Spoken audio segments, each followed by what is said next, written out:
আসসালামু আলাইকুম এভরিওয়ান। আজকে আমি সবজি তৈরি করে নেব ভিন্নভাবে। তো সবজি তৈরি করার জন্য নিয়েছি মিষ্টি কুরমা, নতুন আলু, ফুলকপি আর 2 রকমের ডাল, মশারি আর মুগ ডাল। আর মুগ ডাল আগে থেকেই ধুয়ে ভিজে রেখেছিলাম নরম হওয়ার জন্য।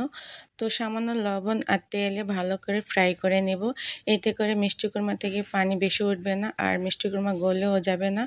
তো এই পর্যায়ে আমি ধুয়ে রাখা মশারি আর মুগ ডাল অ্যাড করেছি, পেঁয়াজ কুচি, রসুন কুচি আর এখানে আদা, রসুন, হলুদ, মরিচ, আস্ত এক টুকরা কাঁচামরিচ ফালি আর দিয়ে দিব সামান্য তেল। তো ভালো করে আমি মিশিয়ে পরিমাণ মতো পানি দিয়ে ঢাকনা দিয়ে সিদ্ধ করে নেব।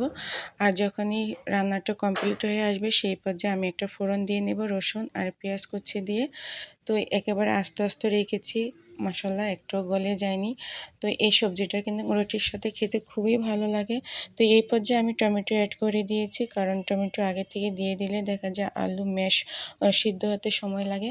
তো ডিম ভেজে নিচ্ছি, আমি পিস করে অ্যাড করে দিব সবজির সাথে। আর এখানে আমি পাঁচফোড়ন দিয়ে আজকে ফোড়ন দেব।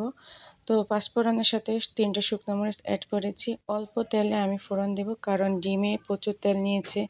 যেহেতু আমি তেলের পরিমাণ কম দিয়ে রান্না করার চেষ্টা করছি, সেই তুলনায় আমি একটু তেল কম দিয়েছি। আর ভাজা জিরার গুঁড়ো অ্যাড করেছি ফোড়নের সাথে। বেবিকে কোলে নিয়ে আমি ফোড়নটা দিয়েছি, তাই আমার ক্যামেরা সরে যাচ্ছে বারবার। আর রান্নার লাস্ট ফিনিশিংয়ে আমি ধনিয়া পাতা অ্যাড করেছি।